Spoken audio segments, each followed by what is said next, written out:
নমস্কাৰ এই মুহূৰ্তত ৰাজ্যৰ ৰাজনীতিৰ আটাইতকৈ ডাঙৰ খবৰটো এই মুহূৰ্তত দিব বিচাৰিছো গৌৰৱ গগৈয়ে 2024ত বিধানসভা নিৰ্বাচন খেলিব 2024ত গোলাঘাট সমষ্টিৰ পৰা কংগ্ৰেছৰ প্ৰাৰ্থী হ'ব গৌৰৱ গগৈ ঠিকে শুনিছে গৌৰৱ গগৈয়ে দিল্লী এৰি দিছপুৰলৈ মন মেলিছে আৰু গোলাঘাট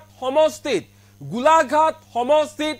অজন্তা নেওগৰ প্ৰতিদ্বন্দ্বী হ'ব গৌৰৱ গগৈ আৰু সম্ভাৱনা ব্যক্ত কৰিছে খুদ গোলাঘাটৰ তৃণমূল কংগ্ৰেছ কৰ্মীসকলে যে গোলাঘাট সমষ্টিক লৈ তৎপৰতা বৃদ্ধি পাইছে গৌৰৱ গগৈ এই মুহূৰ্তৰ এই বিগ পলিটিক্যাল নিউজ জনাইছে এনি টক্সৰ দৰ্শকক আটাইতকৈ ডাঙৰ খবৰ এই মুহূৰ্তত দিছপুৰলৈ মন মেলিছে কংগ্ৰেছ সাংসদ গৌৰৱ গগৈয়ে 2024ত গোলাঘাট সমষ্টিত কংগ্ৰেছৰ প্ৰাৰ্থী হ'ব পাৰে গৌৰৱ গগৈ আটাইতকৈ ডাঙৰ খবৰ এই মুহূৰ্তত 2024ত অজন্তা নেওগৰ বিৰুদ্ধে গোলাঘাটৰ পৰা বিধানসভা নিৰ্বাচন খেলিব পাৰে গৌৰৱ গগৈ গোলাঘাট সমষ্টিক লৈ ব্যস্ততা বাঢ়িছে গৌৰৱ গগৈ 2024ক লৈ তৎপৰতা বাঢ়িছে গৌৰৱ গগৈ গোলাঘাটৰ জনতাই বিচাৰে গৌৰৱ গগৈ গোলাঘাট সমষ্টিত যাতে কংগ্ৰেছৰ প্ৰাৰ্থী হিচাপে প্ৰতিদ্বন্দ্বিতা আগবঢ়াই গৌৰৱ গগৈ হেয়া বিচাৰি আছে গোলাঘাটৰ জনতাই গৌৰৱ গগৈ নিৰ্বাচন খেলিব বুলি চলা চৰ্চাক লৈ এতিয়া ভয়ত কঁপিছে গোলাঘাটত বিজেপিৰ ভেটি আনহাতে গৌৰৱ গগৈৰ তৎপৰতাক লৈ উৎফুল্লিত হৈ পৰিছে গোলাঘাট জিলাৰ তৃণমূল কংগ্ৰেছ কৰ্মীসকল আটাইতকৈ ডাঙৰ খবৰ এই মুহূৰ্তত 2024ৰ বিধানসভা নিৰ্বাচনলৈ ধৰিলক মাত্ৰ এটা বছৰ বাকি আছে কিন্তু গৌৰৱ গগৈ গোলাঘাট সমষ্টিত দৃষ্টি নিবদ্ধ হৈ আছে গৌৰৱ গগৈ হয়তো গোলাঘাট সমষ্টিৰ পৰা 2024ৰ বিধানসভা নিৰ্বাচনত প্ৰতিদ্বন্দ্বিতা আগবঢ়াব পাৰে সম্ভাৱনা আছে গৌৰৱ গগৈৰ যে গোলাঘাট সমষ্টিত কংগ্ৰেছৰ প্ৰাৰ্থী হ'ব গৌৰৱ গগৈ বৰ্তমান সময়ত যোৰহাট লোকসভা সমষ্টিৰ সাংসদ হিচাপে দিল্লীত আছে গৌৰৱ গগৈ কিন্তু বৰ্তমান মুহূৰ্তত দিল্লীৰ পৰা দিছপুৰলৈ মন মেলিছে গৌৰৱ গগৈ 2024ত গোলাঘাট সমষ্টিত অজন্তা নেওগৰ বিৰুদ্ধে নিৰ্বাচনত প্ৰতিদ্বন্দ্বিতা আগবঢ়াব পাৰে গৌৰৱ গগৈ পূৰ্ণ সম্ভাৱনা দেখা পোৱা গৈছে এই মুহূৰ্তত আটাইতকৈ ডাঙৰ খবৰ এই মুহূৰ্তত ৰাজ্যৰ ৰাজনীতিৰ যিহেতু বৰ্তমান সময়ত পঞ্চায়ত নিৰ্বাচন তথা বিধানসভা নিৰ্বাচনক লৈ 2024ৰ বিধানসভা নিৰ্বাচনক লৈও তৎপৰতা বাঢ়িছে প্ৰতিটো ৰাজনৈতিক দলৰ ইয়াৰ মাজতে এতিয়া গৌৰৱ গগৈক লৈ বিশেষ চৰ্চা আৰম্ভ হৈ গৈছে গোলাঘাট সমষ্টিত বৰ্তমান সময়ত গোলাঘাট সমষ্টিৰ বিধায়িকা হৈছে বিত্তমন্ত্ৰী অজন্তা নেওগ আৰু হয়তো 2024ত অজন্তা নেওগৰ বিৰুদ্ধে গোলাঘাট সমষ্টিত প্ৰতিদ্বন্দ্বিতা আগবঢ়াব পাৰে গৌৰৱ গগৈয়ে 2024ত অজন্তা নেওগৰ বিৰুদ্ধে বিধানসভা নিৰ্বাচন খেলিব পাৰে গৌৰৱ গগৈ এই সম্ভাৱনা ব্যক্ত কৰা হৈছে যেহেতু গোলাঘাট সমষ্টিক লৈ বিশেষ ব্যস্ততা বাঢ়িছে হেনো গৌৰৱ গগৈ প্ৰতিটো আপডেট প্ৰতিটো খবৰ লৈ আছে গোলাঘাট সমষ্টিৰ গৌৰৱ গগৈ দিল্লীত বহিয়ে গোলাঘাট সমষ্টিৰ প্ৰতিটো আপডেট লৈ থকা হৈছে তৃণমূল পৰ্যায়ৰ যিসকল কাৰ্যকৰ্তা আছে কংগ্ৰেছৰ সেইসকল কাৰ্যকৰ্তাৰ পৰা প্ৰতিটো দিনৰ প্ৰতিটো খবৰ লৈ আছে গৌৰৱ গগৈ আৰু এনে ধৰণৰ যি চৰ্চা চলি আছে তাক লৈ এতিয়া গোলাঘাট বিজেপি থৰক বৰক হৈ পৰিছে গোলাঘাট বিজেপিৰ ভেটি কপিবলৈ আৰম্ভ কৰিছে কাৰণ গৌৰৱ গগৈ আহি আছে এই মুহূৰ্তত মন্তব্য আছে সেই মন্তব্য শুনাবলৈ বিচাৰিছে এনি টক্সৰ দৰ্শকক অবভিয়াছলি কিয়নো গৌৰৱ গগৈ ডাঙৰীয়া যেটো আমাৰ সাংসদ মহোদয়ৰ যেটো তৎপৰতা গোলাঘাট সমষ্টিক লৈ মিলি তেওঁ কিবা এটা চিন্তা কৰিছে হেতু কাৰণে আমি যেতিয়া প্ৰতিটো সময়তে গ্ৰুপ বিলাকত আমি মিটিং কৰিলে তেওঁক আমি প্ৰেৰণ কৰিবলৈ তেওঁ কয় ফটো বিলাক প্ৰেৰণ কৰিবলৈ দিয়ে তো যিমানখিনি আমাৰ কাম কাজ তাৰ ওপৰত তেওঁ নজৰ দি আছে আৰু তেওঁ যদি মনত একো ভাবি থকা নাই তেনেকৈ হ'লেতো তেওঁ ইমান গুৰুত্ব নিদিলে হয় নিশ্চয় কাৰণ তেওঁ লোকসভাৰ বিৰোধী দলৰ উপদলপতি লগত যোৰহাট সমষ্টিৰ এজন সাংসদ আৰু অসমৰ এজন ভাল নেতা হিচাপে এটা সমষ্টিক লৈ তেওঁ ইমান ব্যস্ততা দেখুৱাটোত আমি নিশ্চয় তেওঁৰ পৰা আমি এটা ইংগিত পাইছোঁ তেওঁ 26ৰ কাৰণে গোলাঘাটৰ পৰা কিবা এটা চিন্তা কৰিছে অবভিয়াছলি আৰু আমি গৌৰৱ গগৈৰ নেতৃত্বতে ইতিমধ্যে কামবিলাক কৰি আছোঁ গৌৰৱ গগৈ খেলিব বুলি আমি ৰাইজক কৈ আছোঁ আৰু গৌৰৱ গগৈ ডাঙৰীয়াও তেওঁকো আমি অনুৰোধো জনাইছোঁ আৰু তেওঁ হয়তো মনে মনে কিবা এটা ভবা কাৰণে তেওঁ আমাক সাংগঠনিক অতি সোনকালে সংগঠনবিলাক ঠিক কৰিবলৈ অনুৰোধ জনাইছে আৰু এই কথা এবাৰ দুবাৰ নিউজ বজাৰ পিছত এতিয়া দেখিছোঁ আমাৰ বিজেপি দলৰ মানুহখিনিৰ মাজতো ভয় শংকা হৈছে গোলাঘাট জিলাত আমি আমাৰ সাংসদ ডাঙৰীয়াক আমি সম্বৰ্ধনা জনাবৰ কাৰণে জিলা পুথিভঁৰালটো অনুমতি বিচাৰিছিলোঁ কিন্তু তেওঁলোকে ষড়যন্ত্ৰ কৰি সেইটো অনুমতি নিদিলে যাৰ পৰিৱৰ্তে আমি অহাকালি সতী সাধনী কলাক্ষেত্ৰত আমি আমাৰ সম্বৰ্ধনা অনুষ্ঠান আছে অহাকালি 2 বজাৰ পৰা এই সম্বৰ্ধনা অনুষ্ঠান আমাৰ আৰম্ভ হ'ব আৰু যোৱাকালি আৰু এটা কথা আছিলে বৰ হাঁহি লগা বিষয় কথাটো হ'ল কি অৰুণাচল গাঁও পঞ্চায়তত আমি আমাৰ দলীয় কৰ্মীবিলাকক ব্যস্ত ৰাখিবৰ কাৰণে ৭৮তম স্বাধীনতা দিৱসৰ উপলক্ষে আমি এটা থুলমূলীয়া কৰ্মী সভা এখন পাতিছিলোঁ আৰু সেই পতাৰ লগে লগে তেওঁলোকে ইমানে ভয় শংকা এটা ৰুলিং গভৰ্ণমেণ্টৰ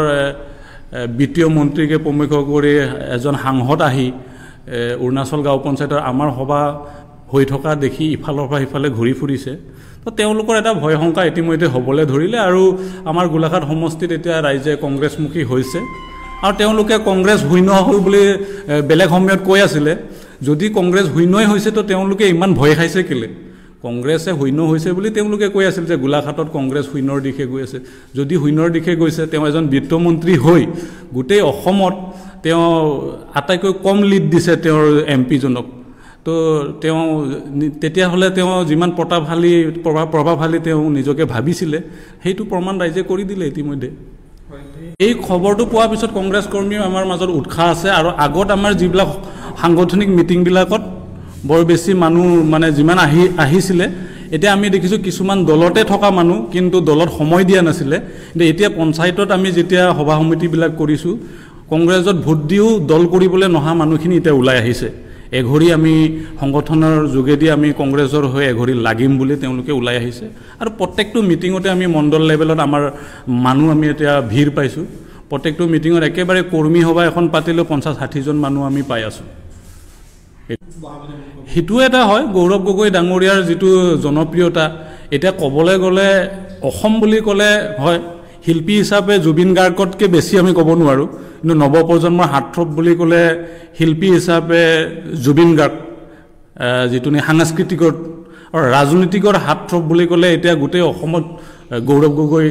আমাৰ সাংসদ তেওঁ হৈ পৰিছে সেই গতিকে ৰাজনীতিকৰ হাৰ্টথ্ৰব বুলি ক'লে যুৱ প্ৰজন্মৰ গৌৰৱ গগৈ হয় আৰু তেওঁৰ কথা শুনাৰ লগে লগে এতিয়া নৱপ্ৰজন্ম অহাকালি আমাৰ প্ৰায় ৰতনপুৰ পঞ্চায়তৰ পৰা আৰু 60 জনমান যুৱকে জইন কৰিব আৰু তাৰ 2-3 দিন পিছতে আমাৰ গমাৰি ব্লকৰ অন্তৰতে 2টামান পঞ্চায়তত আমাৰ জইনিং প্ৰগ্ৰাম আছে তো আমাৰ মাজত এতিয়া ৰাইজে আহিবলৈ ধৰিছে আৰু ৰাইজে আমাক আঁকোৱালি লৈছে বিজেপিৰ যিখিনি ভুল নীতি তাক তেওঁলোকে বুজি পাইছে অবভিয়াছলি কিয়নো গৌৰৱ গগৈ ডাঙৰীয়া যিটো আমাৰ সাংসদ মহোদয়ৰ যিটো তৎপৰতা গোলাঘাট সমষ্টিক লৈ মিলি তেওঁ কিবা এটা চিন্তা কৰিছে সেইটো কাৰণে আমি যেতিয়া প্ৰতিটো সময়তে গ্ৰুপবিলাকত আমি মিটিং কৰিলে তেওঁক আমি প্ৰেৰণ কৰিবলৈ তেওঁ কয় ফটোবিলাক প্ৰেৰণ কৰিবলৈ দিয়ে তো যিমানখিনি আমাৰ কাম কাজ তাৰ ওপৰত তেওঁ নজৰ দি আছে আৰু তেওঁ যদি মনত একো ভাবি থকা নাই তেনেকৈ হ'লেতো তেওঁ ইমান গুৰুত্ব নিদিলে হয় নিশ্চয় কাৰণ তেওঁ লোকসভাৰ বিৰোধী দলৰ উপদলপতি লগত যোৰহাট সমষ্টিৰ এজন সাংসদ আৰু অসমৰ এজন ভাল নেতা হিচাপে এটা সমষ্টিক লৈ তেওঁ ইমান ব্যস্ততা দেখুৱাটোত আমি নিশ্চয় তেওঁৰ পৰা আমি এটা ইংগিত পাইছোঁ তেওঁ 26ৰ কাৰণে গোলাঘাটৰ পৰা কিবা এটা চিন্তা কৰিছে অবভিয়াছলি আৰু আমি গৌৰৱ গগৈৰ নেতৃত্বতে ইতিমধ্যে কামবিলাক কৰি আছোঁ গৌৰৱ গগৈ খেলিব বুলি আমি ৰাইজক কৈ আছোঁ আৰু গৌৰৱ গগৈ ডাঙৰীয়াও তেওঁকো আমি অনুৰোধো জনাইছোঁ আৰু তেওঁ হয়তো মনে মনে কিবা এটা ভবা কাৰণে তেওঁ আমাক সাংগঠনিক অতি সোনকালে সংগঠনবিলাক ঠিক কৰিবলৈ অনুৰোধ জনাইছে আৰু এই কথা এবাৰ দুবাৰ নিউজ বজাৰ পিছত এতিয়া দেখিছোঁ আমাৰ বিজেপি দলৰ মানুহখিনিৰ মাজতো ভয় শংকা হৈছে গোলাঘাট জিলাত আমি আমাৰ সাংসদ ডাঙৰীয়াক আমি সম্বৰ্ধনা জনাবৰ কাৰণে জিলা পুথিভঁৰালটো অনুমতি বিচাৰিছিলোঁ কিন্তু তেওঁলোকে ষড়যন্ত্ৰ কৰি সেইটো অনুমতি নিদিলে যাৰ পৰিৱৰ্তে আমি অহাকালি সতী সাধনী কলাক্ষেত্ৰত আমি আমাৰ সম্বৰ্ধনা অনুষ্ঠান আছে অহাকালি 2 বজাৰ পৰা এই সম্বৰ্ধনা অনুষ্ঠান আমাৰ আৰম্ভ হ'ব আৰু যোৱাকালি আৰু এটা কথা আছিলে বৰ হাঁহি লগা বিষয় কথাটো হ'ল কি অৰুণাচল গাঁও পঞ্চায়তত আমি আমাৰ দলীয় কৰ্মীবিলাকক ব্যস্ত ৰাখিবৰ কাৰণে ৭৮তম স্বাধীনতা দিৱসৰ উপলক্ষে আমি এটা থুলমূলীয়া কৰ্মী সভা এখন পাতিছিলোঁ আৰু সেই পতাৰ লগে লগে তেওঁলোকে ইমানে ভয় শংকা এটা ৰুলিং গভৰ্ণমেণ্টৰ বিত্তীয় মন্ত্ৰীকে প্ৰমুখ কৰি এজন সাংসদ আহি অৰুণাচল গাঁও পঞ্চায়তৰ আমাৰ সভা হৈ থকা দেখি ইফালৰ পৰা সিফালে ঘূৰি ফুৰিছে তো তেওঁলোকৰ এটা ভয় শংকা ইতিমধ্যে হ'বলৈ ধৰিলে আৰু আমাৰ গোলাঘাট সমষ্টিত এতিয়া ৰাইজে কংগ্ৰেছমুখী হৈছে আৰু তেওঁলোকে কংগ্ৰেছ শূন্য হ'ল বুলি বেলেগ সময়ত কৈ আছিলে যদি কংগ্ৰেছ শূন্যই হৈছে তো তেওঁলোকে ইমান ভয় খাইছে কেলে কংগ্ৰেছে শূন্য হৈছে বুলি তেওঁলোকে কৈ আছিল যে গোলাঘাটত কংগ্ৰেছ শূন্যৰ দিশে গৈ আছে যদি শূন্যৰ দিশে গৈছে তেওঁ এজন বিত্তমন্ত্ৰী হৈ গোটেই অসমত তেওঁ আটাইতকৈ কম লিড দিছে তেওঁৰ এমপিজনক তো তেওঁ তেতিয়াহ'লে তেওঁ যিমান প্ৰভাৱশালী তেওঁ নিজকে ভাবিছিলে সেইটো প্ৰমাণ ৰাইজে কৰি দিলে ইতিমধ্যে এই খবৰটো পোৱাৰ পিছত কংগ্ৰেছ কৰ্মীও আমাৰ মাজত উৎসাহ আছে আৰু আগত আমাৰ যিবিলাক সাংগঠনিক মিটিংবিলাকত বৰ বেছি মানুহ মানে যিমান আহিছিলে এতিয়া আমি দেখিছোঁ কিছুমান দলতে থকা মানুহ কিন্তু দলত সময় দিয়া নাছিলে কিন্তু এতিয়া পঞ্চায়তত আমি যেতিয়া সভা সমিতিবিলাক কৰিছোঁ কংগ্ৰেছত ভোট দিও দল কৰিবলৈ নহা মানুহখিনি এতিয়া ওলাই আহিছে এঘৰি আমি সংগঠনৰ যোগেদি আমি কংগ্ৰেছৰ হৈ এঘৰি লাগিম বুলি তেওঁলোকে ওলাই আহিছে আৰু প্ৰত্যেকটো মিটিঙতে আমি মণ্ডল লেভেলত আমাৰ মানুহ আমি এতিয়া ভিৰ পাইছোঁ প্ৰত্যেকটো মিটিঙত একেবাৰে কৰ্মী সভা এখন পাতিলেও 50-60 জন মানুহ আমি পাই আছোঁ সেইটো এটা হয় গৌৰৱ গগৈ ডাঙৰীয়াৰ যিটো জনপ্ৰিয়তা এতিয়া ক'বলৈ গ'লে অসম বুলি ক'লে হয় শিল্পী হিচাপে জুবিন গাৰ্গতকৈ বেছি আমি ক'ব নোৱাৰোঁ কিন্তু নৱপ্ৰজন্মৰ হাৰ্টথ্ৰব বুলি ক'লে শিল্পী হিচাপে জুবিন গাৰ্গ যিটো সাংস্কৃতিকৰ আৰু ৰাজনীতিকৰ হাৰ্টথ্ৰব বুলি ক'লে এতিয়া গোটেই অসমত গৌৰৱ গগৈ আমাৰ সাংসদ তেওঁ হৈ পৰিছে সেই গতিকে ৰাজনীতিকৰ হাৰ্টথ্ৰব বুলি ক'লে যুৱ প্ৰজন্মৰ গৌৰৱ গগৈ হয় আৰু তেওঁৰ কথা শুনাৰ লগে লগে এতিয়া নৱপ্ৰজন্ম অহাকালি আমাৰ প্ৰায় ৰতনপুৰ পঞ্চায়তৰ পৰা আৰু 60 জনমান যুৱকে জইন কৰিব আৰু তাৰ 2-3 দিন পিছতে আমাৰ গমাৰি ব্লকৰ অন্তৰতে 2টামান পঞ্চায়তত আমাৰ জইনিং প্ৰগ্ৰাম আছে তো আমাৰ মাজত এতিয়া ৰাইজে আহিবলৈ ধৰিছে আৰু ৰাইজে আমাক আঁকোৱালি লৈছে বিজেপিৰ যিখিনি ভুল নীতি তাক তেওঁলোকে বুজি পাইছে অবভিয়াছলি কিয়নো গৌৰৱ গগৈ ডাঙৰীয়া যিটো আমাৰ সাংসদ মহোদয়ৰ যিটো তৎপৰতা গোলাঘাট সমষ্টিক লৈ মিলি তেওঁ কিবা এটা চিন্তা কৰিছে সেইটো কাৰণে আমি যেতিয়া প্ৰতিটো সময়তে গ্ৰুপবিলাকত আমি মিটিং কৰিলে তেওঁক আমি প্ৰেৰণ কৰিবলৈ তেওঁ কয় ফটোবিলাক প্ৰেৰণ কৰিবলৈ দিয়ে তো যিমানখিনি আমাৰ কাম কাজ তাৰ ওপৰত তেওঁ নজৰ দি আছে আৰু তেওঁ যদি মনত একো ভাবি থকা নাই তেনেকৈ হ'লেতো তেওঁ ইমান গুৰুত্ব নিদিলে হয় নিশ্চয় কাৰণ তেওঁ লোকসভাৰ বিৰোধী দলৰ উপদলপতি লগত যোৰহাট সমষ্টিৰ এজন সাংসদ আৰু অসমৰ এজন ভাল নেতা হিচাপে এটা সমষ্টিক লৈ তেওঁ ইমান ব্যস্ততা দেখুৱাটোত আমি নিশ্চয় তেওঁৰ পৰা আমি এটা ইংগিত পাইছোঁ তেওঁ 26ৰ কাৰণে গোলাঘাটৰ পৰা কিবা এটা চিন্তা কৰিছে অবভিয়াছলি আৰু আমি গৌৰৱ গগৈৰ নেতৃত্বতে ইতিমধ্যে কামবিলাক কৰি আছোঁ গৌৰৱ গগৈ খেলিব বুলি আমি ৰাইজক কৈ আছোঁ আৰু গৌৰৱ গগৈ ডাঙৰীয়াও তেওঁকো আমি অনুৰোধো জনাইছোঁ আৰু তেওঁ হয়তো মনে মনে কিবা এটা ভবাৰ কাৰণে তেওঁ আমাক সাংগঠনিক অতি সোনকালে সংগঠনবিলাক ঠিক কৰিবলৈ অনুৰোধ জনাইছে আৰু এই কথা এবাৰ দুবাৰ নিউজ বজাৰ পিছত এতিয়া দেখিছোঁ আমাৰ বিজেপি দলৰ মানুহখিনিৰ মাজতো ভয় শংকা হৈছে গোলাঘাট জিলাত আমি আমাৰ সাংসদ ডাঙৰীয়াক আমি সম্বৰ্ধনা জনাবৰ কাৰণে জিলা পুথিভঁৰালটো অনুমতি বিচাৰিছিলোঁ কিন্তু তেওঁলোকে ষড়যন্ত্ৰ কৰি সেইটো অনুমতি নিদিলে যাৰ পৰিৱৰ্তে আমি অহাকালি সতী সাধনী কলাক্ষেত্ৰত আমি আমাৰ সম্বৰ্ধনা অনুষ্ঠান আছে অহাকালি 2 বজাৰ পৰা এই সম্বৰ্ধনা অনুষ্ঠান আমাৰ আৰম্ভ হ'ব আৰু যোৱাকালি আৰু এটা কথা আছিলে বৰ হাঁহি লগা বিষয় কথাটো হ'ল কি অৰুণাচল গাঁও পঞ্চায়তত আমি আমাৰ দলীয় কৰ্মীবিলাকক ব্যস্ত ৰাখিবৰ কাৰণে ৭৮তম স্বাধীনতা দিৱসৰ উপলক্ষে আমি এটা থুলমূলীয়া কৰ্মী সভা এখন পাতিছিলোঁ আৰু সেই পতাৰ লগে লগে তেওঁলোকে ইমানে ভয় শংকা এটা ৰুলিং গভৰ্ণমেণ্টৰ বিত্তীয় মন্ত্ৰীকে প্ৰমুখ কৰি এজন সাংসদ আহি অৰুণাচল গাঁও পঞ্চায়তৰ আমাৰ সভা হৈ থকা দেখি ইফালৰ পৰা সিফালে ঘূৰি ফুৰিছে তো তেওঁলোকৰ এটা ভয় শংকা ইতিমধ্যে হ'বলৈ ধৰিলে আৰু আমাৰ গোলাঘাট সমষ্টিত এতিয়া ৰাইজে কংগ্ৰেছমুখী হৈছে আৰু তেওঁলোকে কংগ্ৰেছ শূন্য হ'ল বুলি বেলেগ সময়ত কৈ আছিলে যদি কংগ্ৰেছ শূন্যই হৈছে তো তেওঁলোকে ইমান ভয় খাইছে কেলে কংগ্ৰেছে শূন্য হৈছে বুলি তেওঁলোকে কৈ আছিল যে গোলাঘাটত কংগ্ৰেছ শূন্যৰ দিশে গৈ আছে যদি শূন্যৰ দিশে গৈছে তেওঁ এজন বিত্তমন্ত্ৰী হৈ গোটেই অসমত তেওঁ আটাইকৈ কম লিড দিছে তেওঁৰ এমপিজনক তো তেওঁ তেতিয়াহ'লে তেওঁ যিমান প্ৰভাৱশালী তেওঁ নিজকে ভাবিছিলে সেইটো প্ৰমাণ ৰাইজে কৰি দিলে ইতিমধ্যে এই খবৰটো পোৱাৰ পিছত কংগ্ৰেছ কৰ্মীও আমাৰ মাজত উৎসাহ আছে আৰু আগত আমাৰ যিবিলাক সাংগঠনিক মিটিংবিলাকত বৰ বেছি মানুহ মানে যিমান আহিছিলে এতিয়া আমি দেখিছোঁ কিছুমান দলতে থকা মানুহ কিন্তু দলত সময় দিয়া নাছিলে কিন্তু এতিয়া পঞ্চায়তত আমি যেতিয়া সভা সমিতিবিলাক কৰিছোঁ কংগ্ৰেছত ভোট দিও দল কৰিবলৈ নহা মানুহখিনি এতিয়া ওলাই আহিছে এঘৰি আমি সংগঠনৰ যোগেদি আমি কংগ্ৰেছৰ হৈ এঘৰি লাগিম বুলি তেওঁলোকে ওলাই আহিছে আৰু প্ৰত্যেকটো মিটিঙতে আমি মণ্ডল লেভেলত আমাৰ মানুহ আমি এতিয়া ভিৰ পাইছোঁ প্ৰত্যেকটো মিটিঙত একেবাৰে কৰ্মী সভা এখন পাতিলেও 50-60 জন মানুহ আমি পাই আছোঁ সেইটো এটা হয় গৌৰৱ গগৈ ডাঙৰীয়াৰ যিটো জনপ্ৰিয়তা এতিয়া ক'বলৈ গ'লে অসম বুলি ক'লে হয় শিল্পী হিচাপে জুবিন গাৰ্গতকৈ বেছি আমি ক'ব নোৱাৰোঁ কিন্তু নৱপ্ৰজন্মৰ হাতথ্ৰব বুলি ক'লে শিল্পী হিচাপে জুবিন গাৰ্গ যিটো সাংস্কৃতিকত আৰু ৰাজনীতিকৰ হাতথ্ৰব বুলি ক'লে এতিয়া গোটেই অসমত গৌৰৱ গগৈ আমাৰ সাংসদ তেওঁ হৈ পৰিছে সেই গতিকে ৰাজনীতিকৰ হাতথ্ৰব বুলি ক'লে যুৱ প্ৰজন্মৰ গৌৰৱ গগৈ হয় আৰু তেওঁৰ কথা শুনাৰ লগে লগে এতিয়া নৱপ্ৰজন্ম অহাকালি আমাৰ প্ৰায় ৰতনপুৰ পঞ্চায়তৰ পৰা আৰু 60 জনমান যুৱকে জইন কৰিব আৰু তাৰ 2-3 দিন পিছতে আমাৰ গমাৰি ব্লকৰ অন্তৰতে দুটামান পঞ্চায়তত আমাৰ জইনিং প্ৰগ্ৰাম আছে তো আমাৰ মাজত এতিয়া ৰাইজে আহিবলৈ ধৰিছে আৰু ৰাইজে আমাক আঁকোৱালি লৈছে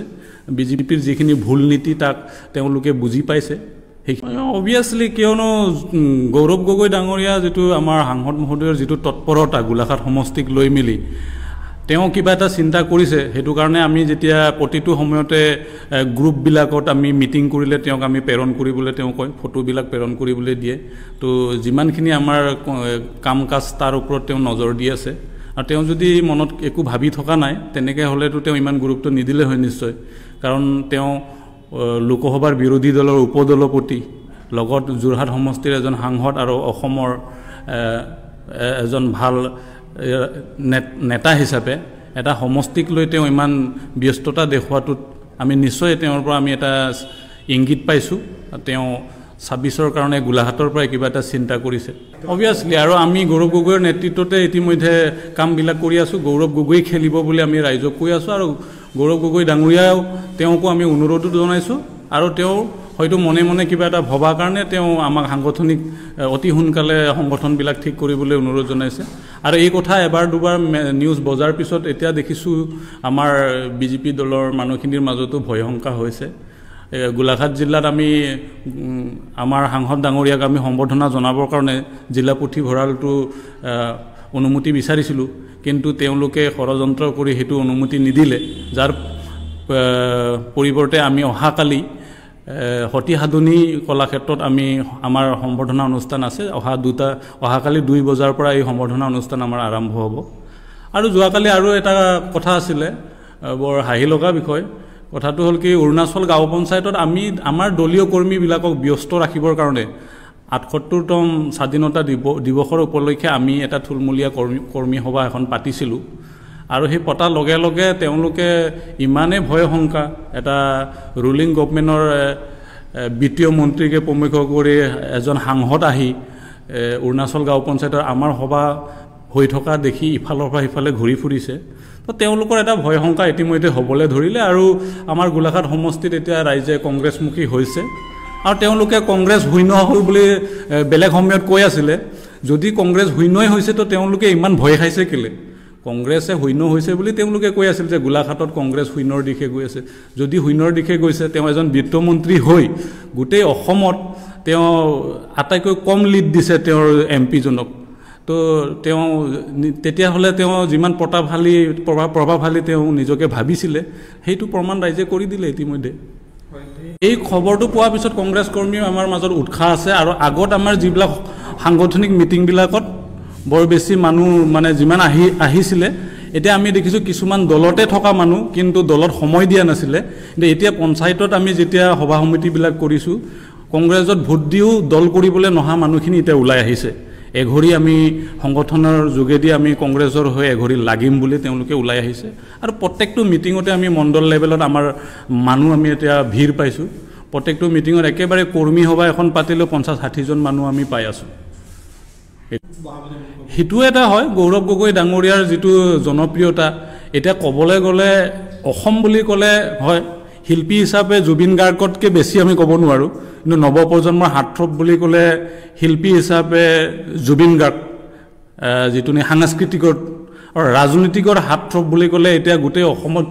গৌৰৱ গগৈ আমাৰ সাংসদ তেওঁ হৈ পৰিছে সেই গতিকে ৰাজনীতিকৰ হাতথ্ৰব বুলি ক'লে যুৱ প্ৰজন্মৰ গৌৰৱ গগৈ হয় আৰু তেওঁৰ কথা শুনাৰ লগে লগে এতিয়া নৱপ্ৰজন্ম অহাকালি আমাৰ প্ৰায় ৰতনপুৰ পঞ্চায়তৰ পৰা আৰু 60 জনমান যুৱকে জইন কৰিব আৰু তাৰ 2-3 দিন পিছতে আমাৰ গমাৰি ব্লকৰ অন্তৰতে দুটামান পঞ্চায়তত আমাৰ জইনিং প্ৰগ্ৰাম আছে তো আমাৰ মাজত এতিয়া ৰাইজে আহিবলৈ ধৰিছে আৰু ৰাইজে আমাক আঁকোৱালি লৈছে বিজেপিৰ যিখিনি